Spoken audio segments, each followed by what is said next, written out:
հյուրը Մարատ Հայրապետյանն է, ողջույն պարոն Հայրապետյան, շնորհակալություն, ասեմ, որ ձեզ Հայաստանում գիտեն որպես հանրայիտ երգիչ, բայց այստեղ մենք հիմա կներկայացնեմ հերթով պարոն Հայրապետյանը արվեստագիտության եւ բնաբուժական գիտությունների դոկտոր է,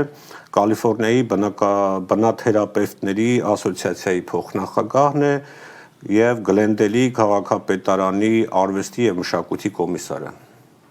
Ողջույն կրկին եւ շնորհակալ եմ, որ համբերատար այսպես լսում եք մեզ։ Ոչ միայն համբերատար, այլև շատ ինֆորմատիվ էր այդ զրույցը եւ ըստ էության շատ ճիշտ դրույթներ նշվեցին։ Շնորհակալ եմ, պարոն Հայրապետյան,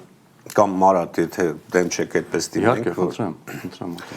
Մենք այսօր քննարկում ենք վերջին քանի օրերի ընթացքում, եթե չասեմ տարիների ընթացքում, մենք միշտ խոսում ենք Հայաստանից, որովհետև որքան էլ մենք այստեղ ապրենք, զբաղված լինենք, ամեն դեպքում հայացքները, Սփյուռքի հայացքը միշտ մնում է Հայաստանում եւ դուք այնպիսի ոլորտներում եք աշխատում, որ անընդհատ շփումների մեջ եք եւ պաշտոնական շրջանակների հետ եւ շարքային քաղաքացիների հետ։ Ինչ է կատարվում ընդհանրապես։ Հայաստան իշխանությունն ասում է, որ մենք խաղաղություն ենք ուզում, միաժամանակ հարձակվում է միանալով Փաշինյանը Փաշիզադեի հետ հարձակվում է հայ առաքելական եկեղեցու վրա, դա վերջին փուլն է։ Ինչ է կատարվում ըստ ձեզ, ինչ տպավորություն եք Հայաստանի իշխանությունները ուր են տանում մեր երկիրը։ Գիտեք, նախ ես հիացմունքս հայտնեմ համարձակության համար այսպես ամփոփ ներկայացնելու ամերիկյան իրականությունը, որովհետև ես ինքս մեր Կալիֆոռնիայի բնաթերապևտների ասոցիացիայի հետ կապված բազմաթիվ օրենսդրական նախաձեռնությունների եմ մասնակցում, որոնք նահանգային մակարդակով են տեղի ունենում, ստորին պալատում, ասեմբլեում եւ վերին պալատում, սենատում։ Եվ պիտի ասեմ, որ քաղաք առ քաղաք, վարչաշրջան առ վարչաշրջան, նահանգ առ նահանգ ամեն ինչ շատ տարբեր է եւ ամբողջական պատասխան տալ Միացյալ Նահանգների քաղաքականության, իշխանության դրսևորումների, նրանց վարքագծի, նրանց բռնածուղու մասին դա գրեթե անհնար է։ Եվ ինչ էլ որ մենք տեսնում ենք, մենք միայն տեսնում ենք այն ինչ ցուցադրվում է մեզ, միայն մեդալի մի կողմը, եւ տեղյակ չենք մեդալի հակառակ կողմից։ Ու երբեմն նույն Ամերիկայի նախագահի հետ կապված որ ինչ որ կասկածներ են հայտնում կամ փորձում են ասել այ արդյոք սա նա ճիշտ է անում կամ սխալ է անում, միշտ ինձ գիտեք ինչ որ փաստն է հետաքրքրում, որ մարդիկ երբեմն որ համարձակում են քննադատել, խոսքը միայն Միացյալ Նահանգների նախագահի մասին չէ, առասարակ վերին էշելոնում գտնվող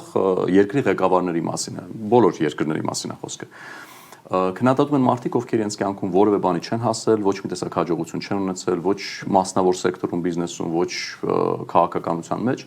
բայց այսպես հստակ, համոզված, հաստատուն կերպով ներկայացնում են այս մարդու քայլերի ճշմարտացիությունը կամ հակառակը, հա, եթե նա գործում է ինչ-որ բան ըստ իրենց սխալ, առանց հասկանալու, որ այդ մարդիկ մեծ փորձ ունեն, մեծ ճանապարհ են անցել, դժվարին ճանապարհ են անցել այնտեղ հասնելու համար, եւ միշտ մենք պիտի հասկանանք, որ նրանք գիտեն բաներ, որոնք մենք չգիտենք, եւ տիրապետում են այդ ներքին խոհանոցային խնդիրներին, որոնք մեզ հասու չէ, որովհետև կրկնում եմ, մենք միայն տեսնում ենք միայն մի կողմը եւ չենք կարող համապարփակ վերլուծություններ կատարել այս կամ այն երևույթի նկատմամբ եւ շատ հաճախ տեսնում ենք, որ մենք այդ վերլուծություններում սխալվում ենք, որովհետեւ մեկ էլ մի քանի շաբաթ անց կամ մի քանի ամիս անց այնպես են շրջադարձային այնպիսի փոփոխություններ են տեղի ունենում, որ մենք զարմանում ենք այս ինչպես եղավ, միթե սա ծրագրավորված էր, թե սա հանկարծակի բնույթ է կրում։ Ինչ վերաբերվում է այս պայքարը չեմ կարող ասել, այս արշավին, այս Հայաստանի, այո, Հայաստանի առաքելական եկեղեցու դեմ, պիտի ասեմ, որ իհարկե շատ մտահոգիչ է ու շատ մեծ ցավ է ինձ պատճառում։ Ես անձամբ առանց անուններ տալու պիտի ասեմ, որ մենք պիտի փոխենք մեր մոտեցումները ինստիտուտների եւ ինստիտուցիոնալ կառույցների նկատմամբ եւ դրանց նկատմամբ ցուցաբերենք բացառիկ հարգանք ու ակնածանք։ Այ մի քանի օր առաջ էր նայում էի Լևոն Տեր-Պետրոսյանի եւ Վազգեն Արաչինի հանդիպումներից կադրեր։ Հիմա կասեն Վազգեն Արաչինը բացառիկ կաթողիկոս է եղել հայկական իրականության մեջ։ Նույն վերաբերմունք ես տեսա նաեւ Գարեգին առաջին կաթողիկոսի նկատմամբ, մինչեւ իսկ աչը համբուրել է։ Բացարձակ հարգալից վերաբերմունք, հա։ Եվ մենք տեսնում ենք, որ արժեհամակարգի արժեքների փլուզում, խալխլում, օրըստորե եւ գնալով ամեն ինչ շատ ավելի վատանում է։ կան կառույցներ, որոնց նկատմամբ պետք է ունենալ հարգանք ու ակնածանք, անկախ նրանից, թե ով է զբաղեցնում այս պահին այդ աթոռը կամ այդ կարգավիճակը, որտեղ ամեն ինչ ի վերջո ժամանակավոր է եւ մի դատիր, որ չդատվես, մենք չէ որ պիտի դատենք, առավել եւս չիմանալով շատ փաստեր, որովհետեւ բոլորը անում են եզրահանգումներ, բոլորը անում են ինչ որ վերլուծություններ, բոլորը իրենց կարծիքն են հայտնում։ Ես օրինակ մեր թե քահանաց եւ թե եպիսկոպոսած դասի շատերից, շատ ներկայացուցիչների հետ ունեմ անձնական մտերիմ հարաբերություններ։ Բացառիկ ինտելեկտուալ կերպարներ են, տիրապետում են բազմաթիվ լեզուների, խիստ բարոյական արժեքների, կարող են քննարկել եւ զրույցի բռնվել ցանկացած թեմայի շուրջ եւ դու մշտապես կլինես պարտվողի կարգավիճակում, որովհետեւ իրենց ինտելեկտուալ կարողություններն այնքան բարձր են եւ այնքան բանիմաց են իրենք, որ ցանկացած թեմայի մեջ ներգրավելով տպավորություն են ստեղծում, որ այդ թեմայի կատարյալ մասնագետն են։ Ուրեմն եւ հաշվի առնելով նաեւ նրանց անցած ճանապարհը, նրանց կրթությունը եւ ոչ միայն ճեմարանական, այլև առհասարակ սրա նկատմամբ պետք է դրսեւորել միանշանակ պետք է դրսեւորել հարգանք եւ Հիմա Նիկոլ Փաշինյանը կռևում դեմ է կաթողիկոսի անձի թե եկեղեցու ինստիտուտի, ինչպես դուք եք ասում։ Ես օրինակ տեսա Գարեգին II կաթողիկոսի մի հատված, որտեղ ինքը Թուրքիայում խոսում էր հայոց ցեղասպանության անժխտելի փաստի մասին եւ ասում էր ինչ ենք եկել քննարկելու, քննարկում ենք մի բան,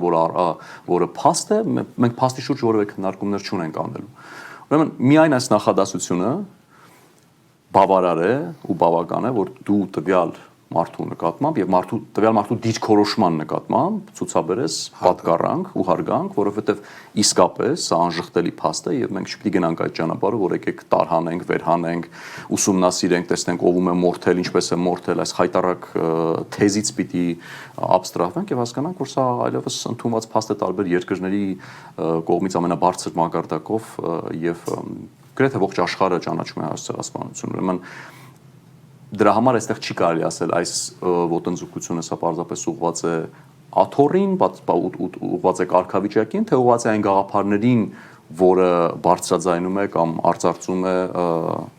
տվյալ աթոռը զբաղեցնողը։ Որն է իր նպատակը ըստ քեզ։ Այսինքն իր ասվածը նկատի ունեմ ոչ միայն այդ անձին Նիկոլ Փաշինյանն, այլ նաև ինչ որ մի թիմ կա իր շուրջը եւ իմ տպավորությամբ իրենք կարծես թե հրահանգները ուրիշ տեղից են ստանում։ Դուք այդպիսի տպավորություն ունեք թե ոչ։ Այդպիսի տպավորություններ շատեր ունեն, որ եւ ոչ միայն կաթողիկոսի հարցում։ Առհասարակ, այո, մոռանալ պատմությունը, չգիտեմ, մեր սիմվոլները փոխենք, նոր սիմվոլներ հայտնաբերենք, Հայաստանը իրական Հայաստան դարձնենք եւ այլն։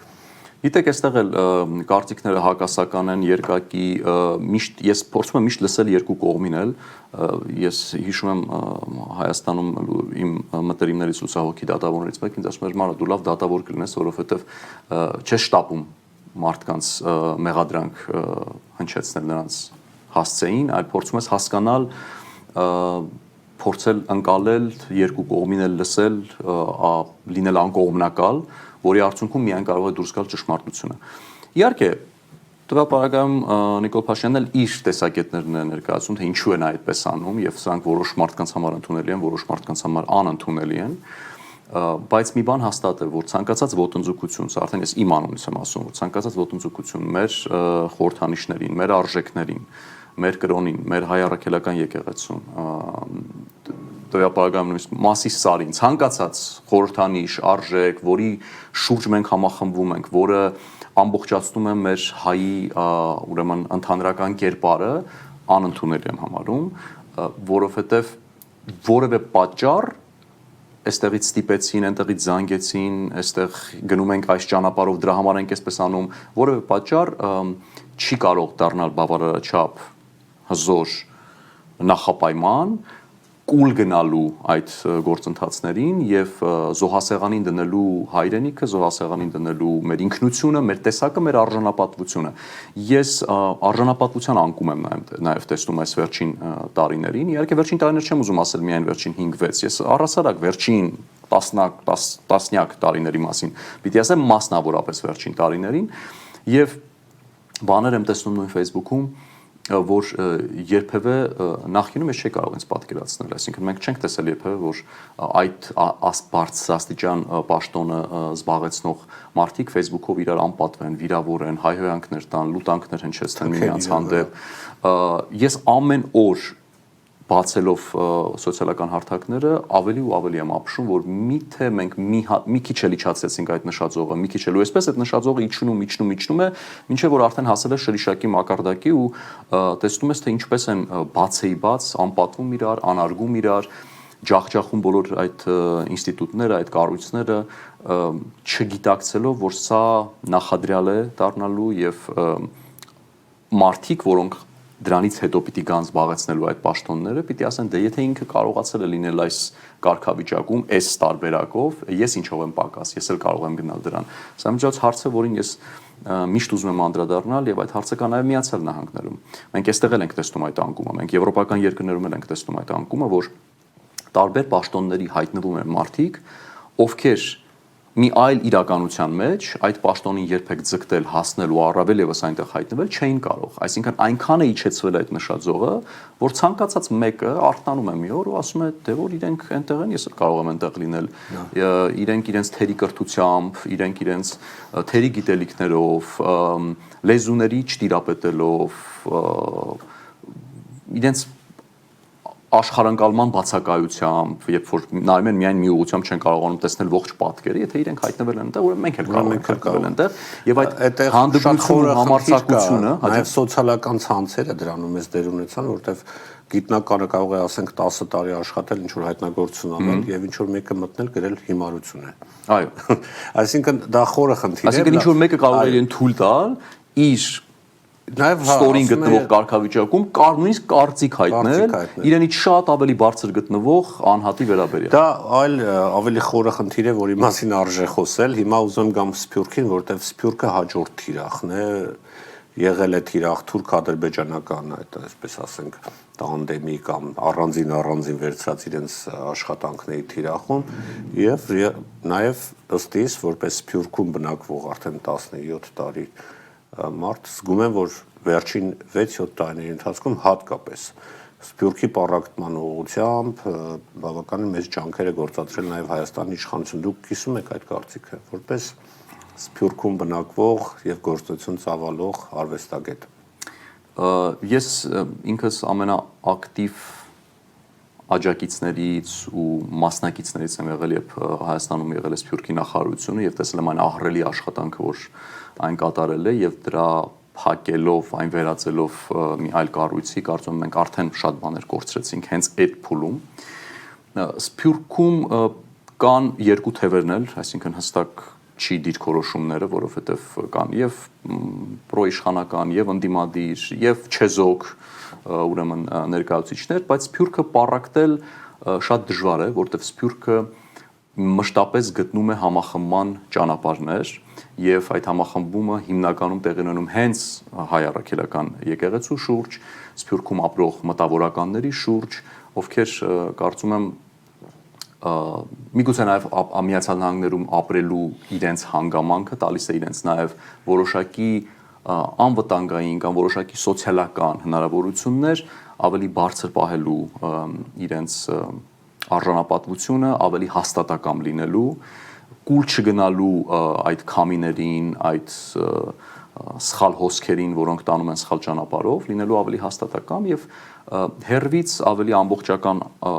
աչքով ու բոլորին այլ դիտանկյունից հետևելով գործընթացներին հստակ պատկերացնել ինչ է կատարվում իրականում, տարբերել, ինչպես ես եմ սիրում ասել, կանաչը մամուռից եւ հասկանալ թե որտեղ են ուզում իրենք որքանով են տարբերում Սփյուռքում կանաչը մամուռից դեր ասած։ Ես կարծում եմ, որ ինչպես է անդրադառնում Հայաստանի այսօրվա իշխանությունների վարած քաղաքականությունը Սփյուռքի վրա։ Արդյոք նույնն է, ինչ որ բառացիորեն այսպես ինչպես Հայաստանում են ընկալում եւ արձագանքում, նույնը այստեղ է։ Չէ, ես կարծում եմ հայաստանյան արձագանքը Սփյուռքի արձագանքից տարբեր է։ Կարծում կհամաձայնվեք ինձ հետ, որ Հայաստանում մարդիկ մի քիչ ավելի իներտ վերաբերմունք ունեն կամ մի քիչ ավելի չեզոք վերաբերմունք ունեն գործընթացներին։ Միգուցե, տեսեք նորից գալիս եմ իմ ասածին, դա պայմանավորված է, որովհետև ես միշտ տալիս եմ մարդուն այդ անմեղության կանխավարկածը եւ այն ապացուցելու եւ արդարանալու հնարավորությունը եւ ենթադրում եմ որ միգուցե հաշվի առնելով բռնաճնշումները, որ նրանք կարող են ենթարկվել որոշակի քրեական հետապնդումների եւ այլն, նրանց դարձնում է շատ ավելի կամ չեզոք կամ խոցելի, որը որ Սփյուռքում ապրող մեր հայրենակիցները առավել եւս այն հայրենակիցները, ովքեր Միացյալ Նահանգների քաղաքացի են, չունեն եւ նրանք հստակ կարող են արտահայտել իրենց դիրքորոշումները։ Սա այն տարբերակը չի, որ գնացել եք հերվից խոսում եք կամ ձեր համար այդտեղ Սփյուռքում ստաց տակտեղից։ Ոչ, սա հակառակը, սա ընդհանրապես ունենալով այդ անվտանգային ռեսուրսները մարդը ավելի արզատ է իր դիրքորոշումը, իր կարծիքը արտահայտելու, չմտածելով, որ իրեն կարող են բռնաճնշումների ենթարկել։ Այդ ձենը տակտեղից գալու թեման եմ ուզում բացենք։ Տեսեք, Սփյուռքը պետք է խոստովանեմ հատկապես վերջին տարիներին, բայց նախկինում էլ եղել է, այսպես ասենք, կթուկովի կարգավիճակում։ Փողերը տվեք, բայց չխառնվեք։ Այո։ Այդ ընկալումը ինչպես փոխել, այսինքն ինչ է պետք անել, որպեսզի Սփյուռքը մենակ չդառնա, ասենք, Աստվածչյանի հերթական պատերազմների ժամանակ փող հավաքող կամ ցույցեր արող, այլ զգա նաև մասնակից եւ որտեւ ի վերջո տեսեք Հայաստանը գնալով դատարկվում է եւ Աստվածչյանի որ մի օր լինի փոքր հայերի թիվը լինի փոքրամասնություն այդ երկրում, որտեւ այսօր այդ քաղաքականությունն է վարում։ Ինչպես անել, որպեսզի Սփյուռքը ավելի կապված զգա եւ նաև ոչ միայն կթուկովի կարգավիճակում։ Ես կարծում եմ այդ Սփյուռքին վերածելու ընդհանրապես եկամտի աղբյուրի եւ զրկելու նրան բոլոր մասնակցության իրավունքներից եղել է նաև նախկինում, այսինքն նախկինների ժամանակ եւ այդպես էլ շարունակվեց մինչ այսօր։ Սա ըստ էության պիտի միանշանակ փոխվի, որովհետեւ Սփյուռքը պիտի ունենա իր ամենաակտիվ մասնակցությունը հայկական ուրեմն իրականության մեջ նաև մենք Դերակ են տարբեր պալատներում հանդես գալու ձեռք ու տվեք ձեզ չհամաձայնվել, նախկինում այո եղել է այդպես, այսինքն որովհետեւ կապող բան չի եղել, բայց եղել են միավորող, օրինակ մեկ ազգ, մեկ մշակույթ, համահայկական։ Հենց դա եղել է Սփյուռքի նախարարության ժամանակ։ Այո, փորձել են բերել, ասենք, Ռուսաստանի հային ու Ամերիկայի Միացյալ Նահանգների հային մեկ սեղանի շուրջ։ Այո։ Բայց դրանից ավել չեն, օրինակ ընտրվելու իրավունքի մասին խոսում էին, բայց երբեք տեղ չեն տվել, համամիտ եմ դրել։ Բայց այս ընթացքում ես հիշում եմ նույնիսկ պատերազմի ժամանակ, երբ որ մենք ցույցեր էինք անում փողոցում եւ այդպես դիվանագիտական հասկանում ենք, որ Հայաստանին մեր այդ ցույցերը չի հետաքրքրում։ Իրանց հետաքրքրում է փող, ինչքան կարող ենք փող հավաքել, որ ուղարկենք բանը Հայաստան։ Հայաստանի պաշտոնական Նիկոլ Փաշինյանի կառավարության պաշտոնական այդպես այդ մեսեջները որ գալիս են, ես այդ դա եմ զգում։ Այսինքն լիարժ ընդհանրապես այսօր մեզ իրենց պետք չի ուժեղ Սփյուռք, իրենց պետքա ֆինանսապես հարուստ մարդիկ, որոնք փողով կօգնեն։ Հիմա ինչ պետք է անի Սփյուռքը այս իրավիճակում, որպեսզի ի վերջո Հայաստանի հենասյուներից մեկն էլ նաև Սփյուռքն է այսօր։ Մենք չունենք մեծ գումարներ, ռեսուրսներ ինչպես Ադրբեջանը, Թուրքիան, բայց ունենք Սփյուռք, որը նրանք չունեն։ Բայց Սփյուռքը տեսեք, էլի գնում ենք դեպի այն ժամանակները, երբ Սփյուռքը շատ ավելի ակտիվ էր ֆինանսական մասնակցությամբ։ Այսօր թեև մոտեցումը Սփյուռքի հանդեպ միայն այն է, որ դուք փողը տվեք ու սսկվեք նստեք տեղներդ, բայց իրականում մենք տեսնում ենք, որ Սփյուռքը այսօր շատ ավելի քիչ մասնակցություն ունում ֆինանսական առումով, որովհետև կա խորը հիասթափություն։ Գնանք դեպի նույն համահայկական հիմնադրամի դրամահավաքները եւ այլն։ Տեսեք ինչ քանակի գումար էր հավաքում այն ժամանակներում եւ ինչ է կատարում այսօր որևէ նմանօրինակ միջոցառման այստեղ գործող եւ ապրող մեր գործարանները չեն ուզում այլևս մասնակցել, որովհետեւ չունեն առհասարակ որևէ վստահություն թե իշխանության հանդեպ, թե այդ ռեսուրսների ծախսման հանդեպ։ 100 միլիոն դոլար, եթե չեմ սխալվում, կորել է։ Այո, ես անձամբ իմ ընկերների շրջանակում ունեմ մարդիկ, ովքեր մեծ քանակի գումարներ են փոխանցել եւ մեծ նվիրատվություններ են արել, գործիքակազմ են ուղարկել, թե տարբեր տեսակի, չեմ ուզում մանրամասներն ասել, եւ հետո տեսել են, թե ինչպես է այդ գործիքակազմը այս կամ այն աճուրդում վաճառվել կամ այս կամ այն նպատակներին ծառայել, այսինքն չծառայելով իրական նպատակին, ինչի համար որ ուղարկված եղել է։ Սա կամած բերելու է նրան, միգուցե սա արվում է միտումնավոր, ես չգիտեմ, բայց բերելու է նրան, որ Սփյուռքը դառնալու է անհաղորդ, թե նյութական առումով, թե գաղափարական առումով, որովհետև երբ դու տեսնում ես, որ քեզ, ինչպես ռուսերեն ասում, тебе не рады, հա, you're not welcome, եւ քեզ չեն սիրում, քո ասածը չեն արժևորում, քո կարծիքը հաշվի չեն առնում եւ միայն քեզնից ուզում են գումար, ինչ որ մի կետի դու դադարելու ես այլևս այդ գումարը տալու, այսինքն սա եւս բերելու է հայրենիք Սփյուռք այդ կամուրջի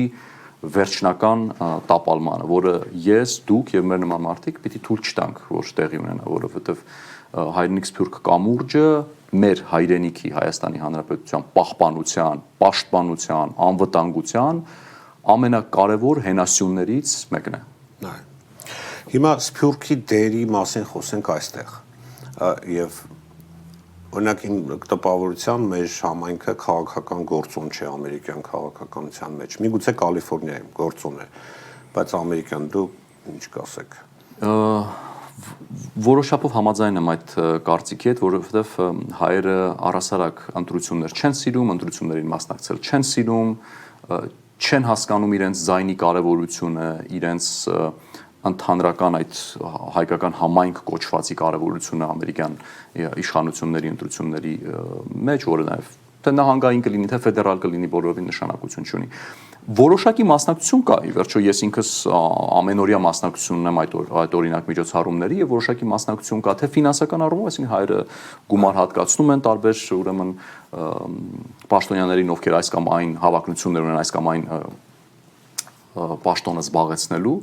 բայց սա այդպես ընդհանրական բնույթ չի կրում, որովհետև էլի կա մեր այսպես գենետիկորեն ասեմ, մեր ենթագիտակցության մեջ դաջված ասեմ, գիտակցումը, որ միևնույն է ընտրությունները կեղծված են, միևնույն է իրենք ունենալու են այն մարդկանց, որ ուզում են ունենան, եւ սա ըստ էության նաև գալիս է նրանից, որ Ամերիկայում կան շատ ուժեղ կառույցներ, դու նշեցիր լոբինգով զբաղվող կառույցներին, յունիոններին եւ այլն, ում խոսքը, կարևորությունը, մասնակցությունը շատ որոշիչ է այս կամ այն պաշտոնյայի ընտրության հարցում։ Եվ թեւս նաև սրան քաջատեղյակ լինելով հայերը այդ մտավախություն ունեն, որ միևնույն է նրանց ընտրությունը այս կամ այն հարցում որոշիչ չի լինելու, ես համոզմունք եմ հայտնում եւ վստահեցնում եմ եւ ուզում եմ նաեւ հորդորել մեր հայրենակիցներին, որ սա սխալ մոտեցում է, մասնակցեք ընտրություններին, ձեր ձայնը արժևորեք, որովհետեւ ձեր ձայնը իսկապես կարևոր է գնահատվում։ Որպեսզի մեր հայկական համայնքը ավելի հզորանա, ինչ է պետք անել, խնդրում, ամփոփիչ ձեր խոսքը։ Ես եւ դուք մեր նման բոլոր ովքեր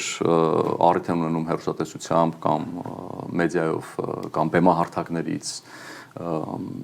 խոսելու, ովքեր որ public մարդիկ են, այսինքն հանրության առաջ ելույթ ունեցող մարդիկ են, պիտի մշտապես փոխեն քայլեր անեն փոխելու նախ եւ առաջ արժե համակարգը,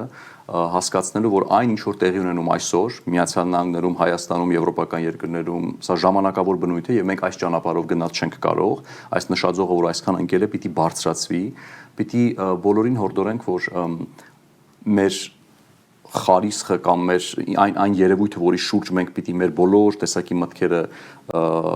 պարփակենք, պիտի լինի մեր արժանապատվությունը, դա կլինի ազգային արժանապատվություն, դա կլինի, չգիտեմ, պետությունից բխող պետականության նկատմամբ ունեցած արժանապատվություն, բայց մեր արժանապատվությունը պիտի թելադրի մեզ, ինչ կարող ենք անել, ինչ չենք կարող անել, եւ ես սա մշտապես ասում եմ նաեւ հաշվի առնելով այստեղ տեղի ունեցող ընտրությունները, որ ընտրություններին մասնակցող տարբեր մարդիկ պատրաստ են գնալ չակերտավոր զոհողությունների, այսինքն զոհել իրենց արժանապատվությունը, իրենց ինքնասիրությունը, իրենց օրակարգը, եթե միտված էին այս կամ այն գործ անելու, բայց հասկանում են, որ տվյալ կառույցով իրենց օգնելու է հասնել այդ պաշտոնին, կօգնի միայն այն պարագայում, երբ որ իրենք մի կողմ թողնեն իրենց սկզբունքները, նրանք կարծեք թե համաձայնվում են դրան գնալ, բայց կան իմ նման մարդիկ եւ այն տեսակի մարդիկ, ովքեր որևէ կերպ դրան չեն գնալու, այսինքն իրենց սկզբունքայնությունը, իրենց հաստատակամությունը, իրենց արժանապատվությունը բարձր է ամեն ինչից եւ ճիշտը մնում է ճիշտ, սխալը մնում է սխալ ու բոլորին նշանակություն չունի թե այդ սխալը քեզ դրթողը քո ընկերն է թե քո մտերիմը, իհարկե քո մտերիմն ու քո ընկերն էլ կարող են քեզ տանել սխալ ճանապարհով կամ փորձել օգտվել քո կարգավիճակից, որպեսզի իրականացնեն իրենց չակերտավոր սին երազանքները, բայց դու պիտի լինես հաստատակամ եւ հասկանաս, որ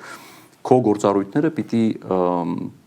առաջնորդես եւ գնաս առաջ միայն հիմնվելով քո այդ սկզբունքայնության վրա ու հաստատակամության վրա ու երբեք չդավաճանես նրանց։ Սա իմ հորդորն է մեր ուրեմն սփյուռքահայերին, որ կուլ մի գնացեք տեղի ունեցող իրադարձություններին, եղեք հավատարիմ ձեր սկզբունքներին, հիշեք ձեր հայկական ինքնությունը, մնացեք հայ բոլոր առումներով, խոսքից բոլոր առումներով ու իմաստներով։ Շնորհակալություն։ Մարատ Հայրապետյանն իմ զրուցակիցը, արվեստագիտության եւ բրաբուժական գիտությունների դոկտոր, Գլենդելի արվեստի քաղաքապետարանի արվեստի եւ մշակույթի կոմիսար։ Շնորհակալություն։ Շնորհակալ եմ։ Նաեւ ձեր շնորհակալություն ուշադրության համար, կհանդիպենք։